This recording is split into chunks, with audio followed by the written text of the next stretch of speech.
BA भाग प्रथम राजनीति विज्ञान द्वितीय प्रश्न पत्र प्रमुख भारतीय राजनीतिक विचारक। आज के हमारे विचारक महात्मा मोहनदास करमचंद गांधी, और उसमें भी हम आज पढ़ेंगे सत्याग्रही मानसिकता की आवश्यक शर्तें। महात्मा गांधी ने सत्याग्रही मानसिकता की जो आवश्यक शर्तें बताई हैं, आज हम उनका अध्ययन करेंगे। मित्रों, गांधी जी का स्पष्ट मत था कि नैतिक बल के रूप में सत्याग्रह का प्रयोग सभी के द्वारा नहीं किया जा सकता। सत्याग्रह केवल उन लोगों द्वारा किया जा सकता है जो सत्याग्रही मानसिक स्थिति को अर्जित करने और जिनके मन में सत्य की सर्वोच्चता और उसकी अमोघ शक्ति के प्रति अडिग आस्था हो। यानी सत्याग्रह हर कोई नहीं कर सकता। सत्याग्रह का प्रयोग सभी के द्वारा बहुत मुश्किल है। जो सत्याग्रही मानसिक स्थिति को अर्जित कर ले वो ही इसका प्रयोग कर सकता है। सत्याग्रह की जीवंत शक्ति वस्तुतः आत्मिक शक्ति है। गांधी जी ये स्वीकार करते थे कि आत्मिक शक्ति को पूर्ण तेजस्विता को जागृत करना एक कठिन साधना है। इसलिए सत्याग्रह सब लोगों द्वारा नहीं किया जा सकता। केवल वे लोग ही सत्याग्रह कर सकते हैं जो आचरण व अंतःकरण की पवित्रता द्वारा सत्याग्रह की उद्दाम शक्ति को जागृत कर पाने की क्षमता रखते हों। गांधी जी ने सत्याग्रह करने में सक्षम होने के लिए आवश्यक मानसिक स्थिति को उत्पन्न करने के लिए आचरण के कुछ नियमों का प्रतिपादन किया। वो नियम इस प्रकार हैं। पहला है, जो सत्याग्रही हो उसको नश्वर शरीर से पृथक अस्तित्व और शाश्वत सत्ता रखने वाली आत्मा में आस्था रखनी चाहिए। यानी सत्याग्रही को आत्मा में आस्था रखनी चाहिए। उसे भौतिक बल के विरुद्ध आत्मिक शक्ति की सर्वोच्चता में अटूट श्रद्धा और अडिग विश्वास रखना चाहिए। दूसरा नियम है, सत्याग्रही को अपने विरोधी के अनिवार्य ईश्वरत्व में विश्वास होना चाहिए। यानी अपने विरोधी में भी वो ईश्वर को देखे, उसे विश्वास होना चाहिए कि उसमें भी ईश्वर है। गांधी जी के शब्दों में, यदि विपक्षी सत्याग्रही को असंख्य बार धोखा भी दे दे तो भी सत्याग्रही अगली बार उस पर विश्वास करने को तत्पर रहता है। मानव प्रकृति में अटूट आस्था रखना सत्याग्रह धर्म का मुख्य तत्व है। कोई कितना भी हमें धोखा दे दे फिर भी हम उस पर विश्वास करें, बार बार विश्वास करें, क्योंकि उसमें भी ईश्वर है। तीसरा नियम है, सत्याग्रही अपने मन को निर्मल और मस्तिष्क को खुला रखता है। निर्मल मन से वह विरोधी के प्रति कोई घृणा द्वेष रखे बिना विरोधी के पाप, अन्याय या दोषों के विरुद्ध युद्ध करता है। साथ ही वह खुले मस्तिष्क से विपक्ष के दृष्टिकोण को समझने के लिए सदैव तत्पर रहता है। तो हमेशा अपने मस्तिष्क को निर्मल और मस्तिष्क खुला रखना चाहिए यदि हमें सत्याग्रह करना है। तो उसे अपनी भूल अनुभव हो वह साहसपूर्वक उसे स्वीकार कर लेता है, किंतु जब तक उसे यह अविश्वास हो कि वह सत्य के पक्ष पर है, वह विरोधी के दबाव या भौतिक भय के आगे एक इंच भी झुकने को तैयार नहीं होता। यानी जब तक सत्याग्रही को ये विश्वास है कि वह सत्य पर है, तो विरोधी चाहे कितना ही दबाव डाले, भौतिक भय दिखाए, वो बिल्कुल झुकता नहीं है। और चौथा नियम है, सत्याग्रह आत्मशक्ति का विज्ञान है। ईश्वर में आस्था इसी प्रभावशीलता की विश्वसनीय गारंटी है। इसलिए सत्याग्रह में निष्ठा और गुण महत्वपूर्ण है, संख्या महत्वपूर्ण नहीं है। यानी सत्याग्रह चाहे एक व्यक्ति करे चाहे 1000 व्यक्ति करे, एक व्यक्ति भी महत्वपूर्ण माना जाएगा, क्योंकि इसमें गुण महत्वपूर्ण है, निष्ठा महत्वपूर्ण है, संख्या नहीं है। एक प्रभावशाली सत्याग्रह अकेले व्यक्ति द्वारा भी किया जा सकता है और एक पूरे जन समुदाय द्वारा भी किया जा सकता है। ये निश्चित है कि सत्याग्रह में भाग लेने वाले व्यक्तियों की संख्या सत्याग्रह की प्रभावशीलता का निर्णायक आधार नहीं होती।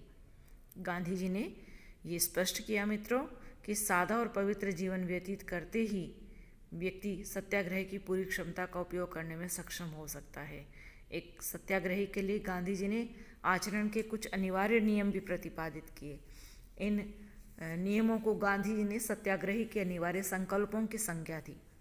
ये कौन कौन से संकल्प हैं गांधी जी के अनुसार? पहला है सत्य, दूसरा है अहिंसा, तीसरा है अस्तेय।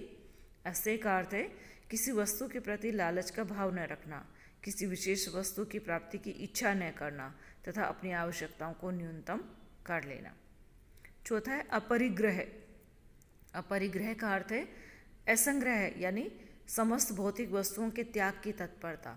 हमारे पास बहुत ज़्यादा संग्रह नहीं होना चाहिए, आवश्यकता से अधिक नहीं होना चाहिए।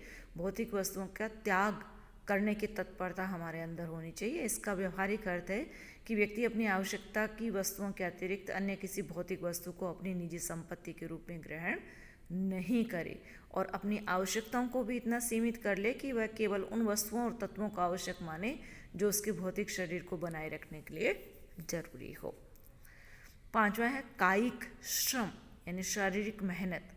शारीरिक श्रम या रोटी के लिए श्रम से गांधी जी का तात्पर्य है प्रत्येक व्यक्ति अपने शरीर के निर्वाह के लिए साधन जुटाने के लिए अनिवार्य रूप से भौतिक श्रम करे यानी कामकाज करे। गांधी जी ने स्पष्ट किया कि मानसिक और बौद्धिक कार्य को कायिक श्रम नहीं माना जा सकता। 6 है अस्वाद। अस्वाद का अर्थ है सादा भोजन करना और जीभ के स्वाद में आसक्त न होना। सादा भोजन करना और जीभ के स्वाद में आसक्त न होना। फिर ब्रह्मचर्य। ब्रह्मचर्य को गांधी जी ने व्यापक रूप में परिभाषित किया। उन्होंने इंद्रियों पर नियंत्रण की क्षमता को ब्रह्मचर्य माना, यानी हमारे शरीर की इंद्रियां हमारे नियंत्रण में रहे।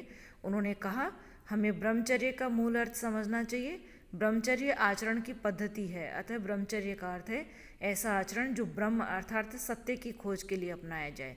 इस व्यापक अर्थ में ब्रह्मचर्य का एक विशिष्ट अर्थ निहित है, वह है समस्त इंद्रियों पर नियंत्रण। अतः ब्रह्मचर्य का अर्थ केवल यौन सुखों के प्रति संयम के सीमित अर्थ में नहीं ग्रहण किया जाना चाहिए। फिर 6वां संकल्प है निर्भीकता व कष्ट सहिष्णुता।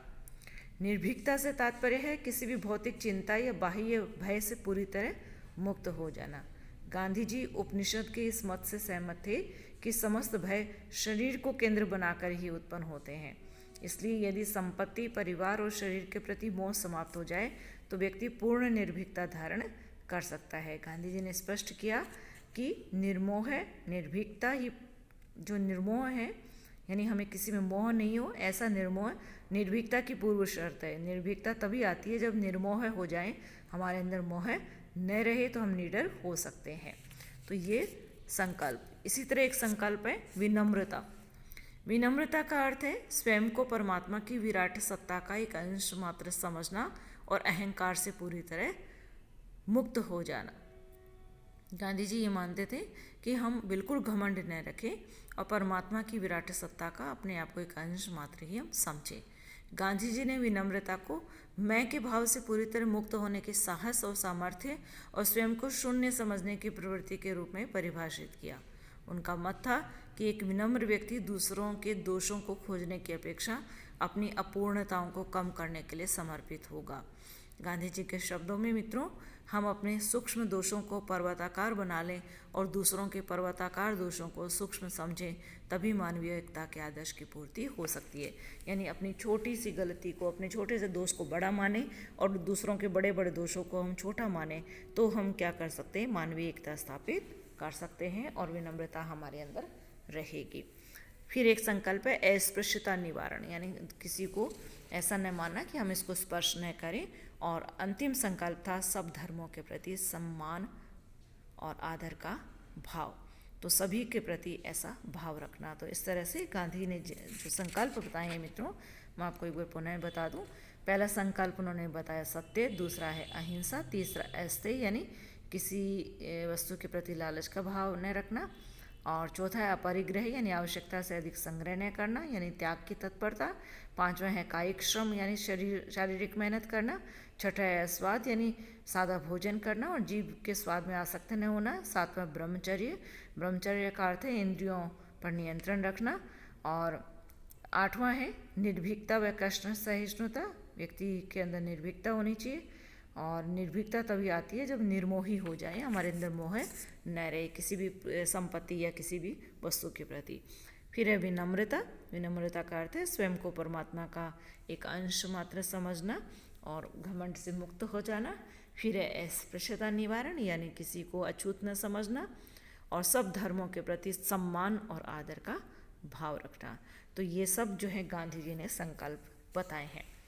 अब है गांधी जी ने सत्याग्रह करने के लिए कुछ साधनों की बात कही है कि सत्याग्रह करने वालों को किन साधनों को अपनाना चाहिए, किन किन साधनों को अपनाया जा सकता है। उसमें है असहयोग यानी सहयोग नहीं करना, फिर है हड़ताल करना, कामकाज नहीं करना, बहिष्कार करना। बहिष्कार का अर्थ है कि आप विरोध स्वरूप किसी को बहिष्कार कर देते हैं, उससे कोई संपर्क नहीं रखते हैं। और फिर है धरना देना, इसी तरह सविनय अवज्ञा यानी विनम्रतापूर्वक अवज्ञा करना, उपवास करना। और मित्रों मैं आपको बता दूं, गांधी जी ने बहुत लंबे लंबे उपवास किए हैं। जब भी ऐसे स्थिति आई है 21 दिन तक का भी उपवास उन्होंने किया है, जब सांप्रदायिक दंगे हो रहे थे तब। और इसी तरह से हिजरत का अर्थ है स्वेच्छा से स्थान को परिवर्तित कर लेना। तो ये सत्याग्रही के साधन है जिससे सत्याग्रह किया जा सकता है। सत्याग्रह की जो प्रभावशीलता है उसको आप इन शब्दों में लिख सकते हैं कि सत्याग्रह सादा परंतु प्रभावी और दिव्य किंतु क्रियात्मक, अत्यंत किंतु सार्वलौकिक है। ये एक गुप्त शक्ति नहीं अपितु एक खुला रहस्य है। ये कोई जादू नहीं है अपितु एक आश्चर्य है। ये कोई रहस्य नहीं है अपितु एक करिश्मा है, चमत्कार है। ये कोई तंत्र नहीं अपितु एक मंत्र है। ये कोई आविष्कार नहीं अपितु स्मरण है।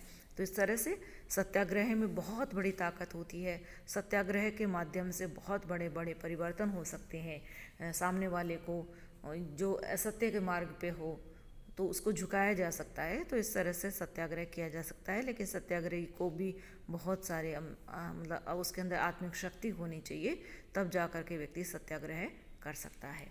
तो ये थे गांधी जी के सत्याग्रह के बारे में।